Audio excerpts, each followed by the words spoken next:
Next بھائی اب travel کے دوران آپ یا جہاز میں بھی ہیں یا ٹرین میں بھی ہیں, تو بائک پہ ہیں یا گاڑی پہ, تو تب تو آپ اپنی گاڑی روک کر نماز. اچھا, اس میں آپ نے نماز جمع کرنے والا کور کر لیا یا وہ الگ سے؟ وہ الگ سے گیا, تو ابھی اس کے ساتھ ہی اسٹارٹ ہو جائے گا. تو اب جو سواری کے اوپر آپ بیٹھے ہوئے ہیں جو آپ کے کنٹرول میں نہیں ہے, اور اب اس ٹائم آپ نے نماز پڑھنی ہے, تو وہ کیسے پڑھنی ہے؟ دیکھیں ٹرین کے اندر, اور جس طرح جہاز ہے جس میں قبلہ بھی آپ نہیں تعین کر سکتے اس کا پڑھنے کا طریقہ. آج کے دور میں تو یہ کوئی پرابلم نہیں ہے. سب سے پہلے تو قبلے کا تعین کرنا اسمارٹ فون کے بعد کوئی مشکل نہیں رہا. سواریاں ایسے جو کانسٹنٹلی, میں آپ کو بتاتا ہوں, ٹرین تو اس طرح نہیں ڈائریکشن چینج کرتی, وہ تو آلموسٹ ٹرین. اچھا, باقی رہے گی جو آپ کی اپنی گاڑی ہے تو وہ تو روک کے آپ جب چاہیں پڑھ سکتے ہیں. اچھا, جہاز کا بھی ایز سچ ایک روٹ ہوتا ہے, اور سعودی ایئر لائن میں تو میں نے کئی بار نماز خود پڑھی ہے, اس میں تو باقاعدہ ڈائریکشن آف قبلہ نظر آ رہی ہوتی ہے سامنے پیچھے. انہوں نے اینڈ پہ نا ٹیل پہ ایک پورشن بھی بنایا ہوتا ہے نماز پڑھنے کے لیے. میں تو جا کے کھڑے ہو کے ہی پڑھتا ہوں, ٹھیک ہے, جتنی بار گیا ہوں. تو البتہ آپ اپنی سیٹ پہ بھی پڑھ سکتے ہیں, کیٹاسٹرافک کنڈیشن ہے, اور اس میں استقبال قبلہ اگر ممکن ہو تو کر لیں, نہ ہو تو کوئی مسئلہ نہیں ہے. اور یہ فرض نماز میں ذرا سختی تھی. نفلی نماز کے بارے میں تو بخاری مسلم میں ہے کہ نبی علیہ السلام اونٹ پہ پڑھتے تھے, اور رکوع اور سجدے سر کے اشاروں سے کرتے تھے, یعنی رکوع کے لیے تھوڑا اور سجدے کے لیے زیادہ جھکایا, یعنی کوئی وہ پھٹا شٹا سامنے نہیں رکھنا. اور سواری کی ڈائریکشن کا بھی خیال نہیں رکھتے تھے کہ کس طرف مڑ رہی ہے. البتہ ہاں نفل, لیکن اسی حدیث میں ہے کہ البتہ آپ فرض نماز کے لیے سواری سے اترتے تھے. لیکن جو کیٹاسٹرافک کنڈیشن ہے, جس طرح آپ سواری آپ کے اختیار میں نہیں, بحری جہاز میں تو کوئی ایشو نہیں, وہاں تو باقاعدہ مسجدیں بنی ہوئی ہے, ٹائم ٹیبل ہے, وہ قبلہ رخ ہے, وہ سارا کچھ, اس میں کوئی مسئلہ نہیں ہوتا. ہوائی جہاز میں بھی آپ کو ڈائریکشن آلموسٹ, اگر آپ کو یہ پتا چل جائے کہ اس طرف نارتھ ہے, ایسٹ ہے, تو آپ آلموسٹ 90 ڈگری کی ٹالرنس موجود ہے. ہاں, یہ ذہن میں رکھیے گا. نبی صلی اللہ علیہ وآلہ وسلم کی حدیث ہے جامعہ ترمذی کے اندر, جو مسجد نبوی ہے نا جی, وہ اس طرح ہے کہ قبلہ جو ہے نا لیفٹ پہ آپ کا مشرق ہے, رائٹ پہ مغرب ہے, اور قبلہ آپ کا جنوب میں ہے, ٹھیک ہے. تو نبی علیہ السلام نے فرمایا مشرق سے لے کے مغرب تک یہ سارا ہی قبلہ ہے, یعنی وہ 180 ڈگری کا آپ کو دے دیا. ویسے تو یہ 45 ڈگری بتاتے ہیں نا, تو وہ آلموسٹ 180 ڈگری قبلہ, یعنی آپ دیکھیں یہ 180 ڈگری بن رہی ہے. میں اتنا بھی ہو جاؤں نا آلموسٹ میں قبلہ رخوں, میں ادھر سے یوں بھی ہو جاؤں تو آلموسٹ قبلہ رخوں. تو نبی علیہ السلام فرمایا کہ مشرق سے لے کے مغرب تک یہ سارا قبلہ ہے. اور آپ کو یہ میں بتاؤں گا, کیونکہ ہمارا تو یہ اب مغرب میں, تو میں آپ کو کہوں گا جنوب سے لے کے شمال تک یہ سارے قبلہ ہے سامنے, وہ ڈائریکشن کا فرق ہے. تو اس میں اتنی ٹالرنس ہے, کوئی اتنا ایشو نہیں ہے. اب باقی بچ گیا سواری سے اترنے والا, اگر تو ممکن ہو تو اترے, ادروائز سواری پہ تو آپ پھر اشاروں سے ہی رکوع اور سجدے والا معاملہ کریں گے, اس میں تو وہ والا ایشو مشکل ہو جائے گا. اور یہ جو آپ کہہ رہے ہیں ٹریولنگ, آج کل میرے بھائی ٹریولنگ کوئی مشکل نہیں ہے اس اعتبار سے نماز, کہ دیکھیں ہمارے پاس جب آپشن ہے نمازوں کو جمع کرنے کا, ٹھیک ہے. ہاں, یہ اگلا کوشچن تھا, میں اس کے ساتھ اس کو ریلیٹ کر دیتا ہوں. دیکھیں آپ کو اللہ نے اتنی ٹالرنس دی ہے کہ آپ زہر اثر کی نماز زہر کا وقت داخل ہونے سے لے کے آلموسٹ آج کل 12 بجے سے لے کے 6:30 تک پڑھ سکتے ہیں. 6.5 گھنٹے میں تو ٹرین کہیں نہ کہیں رکے گی نا تھوڑی دیر کے لیے, تو اترنا زمین پہ بھی ضروری نہیں, اندر ہی آپ کر لیں. اچھا, اور مغرب اور عشاء غروب آفتاب سے لے کے آپ فجر تک کسی بھی وقت پڑھ سکتے ہیں. جب 8-10 گھنٹے کا آپ کے پاس مارجن موجود ہے, اتنا کون سا لمبا سفر ہوگا؟ وہ بہت کم سفر اس طرح کے آتے ہیں. فجر آ سکتی ہے زیادہ سے زیادہ. ہاں, فجر آ سکتی ہے. اور فجر میں بتاؤں بڑی آزمائش ہوتی ہے. بعض اوقات فجر کا ٹائم ہی نہیں شروع ہوتا جہاز میں, کیونکہ جہاز اس طرف ٹریول کر رہا ہوتا ہے جو اپوزٹ سمت میں ہوتی ہے, اور اگر وہ اس سمت میں کر رہا ہو تو ایک دم میں سورج سامنے آ جاتا ہے. ہاں, تو اس میں ظاہر ہے کہ لا یکلف اللہ نفسا الا وسعها, اللہ تعالیٰ کسی جان پر اس سے بڑھ کر بوجھ نہیں ڈالتا. میں سمجھتا ہوں کہ یہ جس دور کے مسائل تھے نا, اس دور میں اللہ نے فیسلٹیز بھی تو دے دی ہیں نا. دیکھیں صحابہ کرام تو بڑے پریشان ہوئے جب صحیح مسلم میں حدیث ہے, نبی علیہ السلام نے کہا کہ دجال جب آئے گا نا, پہلا دن 1 سال کا ہوگا, دوسرا 1 مہینے کا, تیسرا 1 ہفتے کا, اور اس کے بعد نارمل دن. تو صحابہ نے کہا ہم نمازوں کا کیا حساب کریں گے؟ آپ نے فرمایا تم اس وقت اندازہ مقرر کر لینا.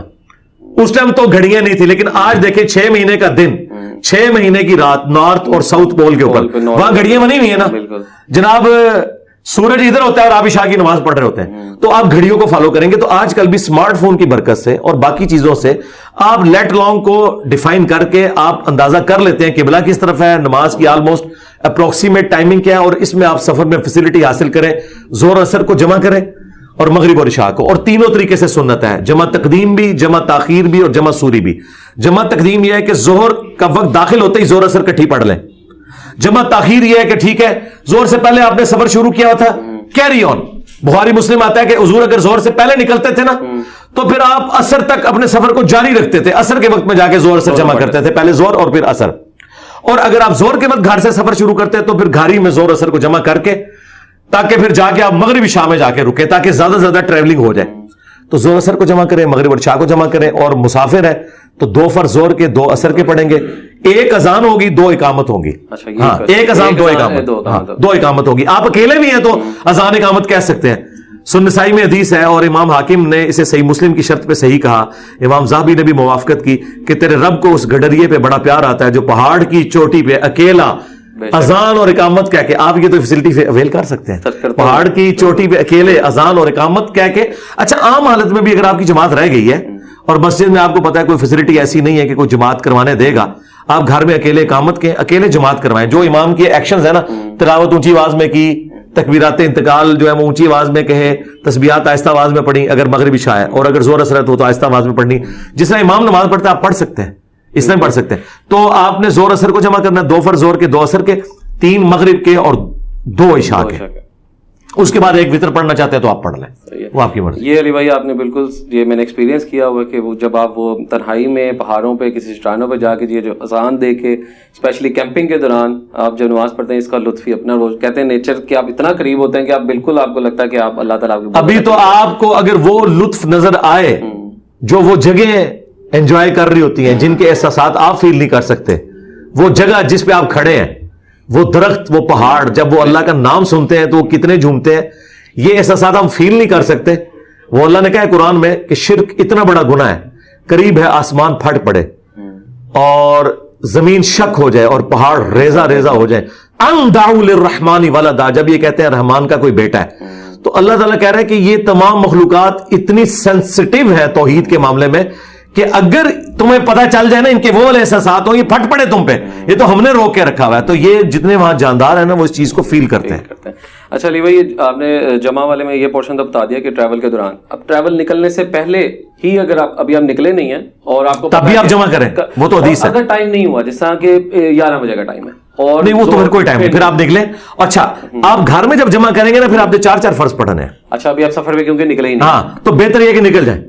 सही है। मैं यानी कभी लाहौर जाना है ना तो जोर का वक्त शुरू है ना, तो जस्ट ये हम एक पुल जेलम का क्रॉस करते हैं, सराय आलमगीर में करीब कोई किसी पेट्रोल पंप पे वहीं जोर असर जमा की। और इस तरह मैं जब इस्लामाबाद से आया करता था ना तो जेलम से पहले ही दीना शहर आता था, वहां एक पेट्रोल पंप था, मैं वहां पे जो है ना वो अगर दोस्त के साथ आऊं तो वहां गाड़ी खड़ी कर लेते थे और नमाज जमा करके फैसिलिटी। और अगर मैं पब्लिक ट्रांसपोर्ट पे ज्यादा सफर करता था उसमें मैं फिर गाड़ी नहीं रुकवाता था, उसकी वजह कि रिस्क के ऊपर है ना, मैं घर भी तो जाके जमा कर सकता हूं। मैं अपने 2 फर्ज कम करने के चक्कर में इतने लोगों को रिस्क पे डाल दूंगा, कोई डाकू आके गाड़ी लूट ले, तो ये भी बड़ी सख्त ज्यादती है। पब्लिक ट्रांसपोर्ट पे अगर आपकी एंड डेस्टिनेशन के ऊपर आप पहुंच रहे हैं ना, खुदा के लिए गाड़ी ना खड़ी करवाएं। सऊदीया में आप अगर सफर करें ना पब्लिक ट्रांसपोर्ट पे, अगर वो जोर के वक्त निकलते हैं ना, वो कहते हैं भाई अब इशा के वक्त हम गाड़ी रोकेंगे, नमाजें इधर जमा करो, कोई नमाज के लिए नहीं रोकनी, वो ऐलान कर देते हैं। और वो हमारे लिए करते हैं जो हम बाहर के लोग हैं, उनको अरबियों को पता होता है कि हमने नमाज पढ़ के बैठना, उधर कोई नहीं गाड़ी रुकवा सकता नमाज के लिए। उधर दीन जो है ना वो डायरेक्ट अरबी में आया हुआ ना, इधर दीन जो है ना घूम घुमा के पहुंचा है। और ये मैं आपको बताऊं, ये फैसिलिटी आप सिर्फ सफर नहीं, सही मुस्लिम में 10 हदीसें हैं कि नबी इस्लाम ने बगैर खौफ के, बगैर बारिश के मदीना शरीफ में यानी बगैर सफर के भी जोर असर को जमा किया और मगरिब और इशा को जमा किया। इब्ने अब्बास से लोगों ने पूछा कि हजरत सफर में तो समझ आता है, बारिश में भी समझ आता है और खौफ में भी समझ आता है, बगैर किसी मजबूरी के जमा क्यों किया? उन्होंने कहा ताकि उम्मत के लिए आसानी हो जाए और कोई तंगी बाकी ना रहे। इस फैसिलिटी को आज प्राइम मिनिस्टर अवेल कर सकता है, चीफ मिनिस्टर अवेल कर सकता है, आर्मी चीफ अवेल कर सकता है, चीफ जस्टिस अवेल कर सकता है, या वो तमाम ओहदेदारान जिनके लिए मुश्किल है वो ओहदेदारान इसको अवेल करें। लेकिन वो बंदा जो है ही फारिग है, जिसने रोजाना क्रिकेट के लिए नमाजों को जमा करना है, उनको तो हम नहीं कहते आप ये काम करें, लेकिन अदरवाइज आम हालत में आप जमा कर लें। और ये शिया के नजदीक भी ये जवाज की हद तक है, अफजल है अलग पढ़ना। खुद मौला अली इस्लाम का खत है गवर्नरों के नाम, जो उनकी किताब शिया की नाजुल बलागा में लिखा है, उसमें मौला अली ने 5 नमाजों के अलग औकात अपने गवर्नरों को बताए हैं। ये मैं शिया के लिए कह रहा हूं कि आपको भी कहानियां करवा के रखा हुआ है, जिस तरह सोनियों को कहानी करवाई हुई है ना कि नमाजें जमा नहीं हो सकती, आपको करवाई हुई है कि जमा करनी ही करनी है। तो ये नहीं है, अफजल ये है कि 5 अलग वक्त में पढ़े। और अगर कोई बहुत मजबूर है तो जमा सूरी कर ले, जमा तकदीम तो मैंने आपको बताई जोर के साथ असर, जमा ताखीर असर के साथ जोर, लेकिन तरतीब वही होगी, पहले जोर फिर असर। जमा सूरी है कि जोर आखिरी वक्त में, असर अव्वल वक्त में, यानी अगर 4 बजे जोर का वक्त खत्म हो रहा है और असर का वक्त शुरू हो रहा है तो आप 3:50 पे जोर पड़े, जैसे ही आपके क्लॉक पे वो टाइम हो जाए डिजिटल वॉच के जरिए और स्टैंडर्ड टाइम घड़ी हो, 5-10 मिनट के बाद ये वो जमा करना है जो हनफियों के नजदीक भी गलत नहीं है। वैसे भाई ये जमा है तो अपने अपने टाइम के अंदर ही जी। ये जमा सूरी इस तरह के एक वुजू में आपने वो फैसिलिटी अवेल कर ली। अच्छा, ये अच्छा सवाल है आपका, मैं इसको रिबटल कर दूं मजीद। ये नबी इस्लाम की उम्मी सुन्नत नहीं है। नबी इस्लाम की जो सुन्नत है ना बुखारी मुस्लिम में, कि आप नमाज हमेशा अव्वल वक्त में पढ़ते थे, उसकी वजह से फिर आपकी ये फैसिलिटी छिन जाती है, सवाए इशा के वो आप लेट करके पढ़ते थे। अगर आप जोर अव्वल वक्त में पढ़ेंगे यानी 12:30 पौने 1, तो जाहिर फिर असर जब आपने अव्वल वक्त में पढ़नी है तो 4 बजे ही पढ़ सकते हैं ना। यहां क्या होगा कि जोर लेट हो जाएगी ना अगर आप पौने 4 पढ़ेंगे। तो ये नबी इस्लाम की उम्मी सुन्नत नहीं, आप हर नमाज अव्वल वक्त में पढ़ते थे सवाए इशा की नमाज के। उस सुन्नत को जो आपका उमूमी अमल है जिंदा रखने के लिए नमाज अव्वल वक्त में पढ़ी जाती है। अलबत्ता गर्मियों में आप जोर थोड़ी डिले करके पढ़ते थे।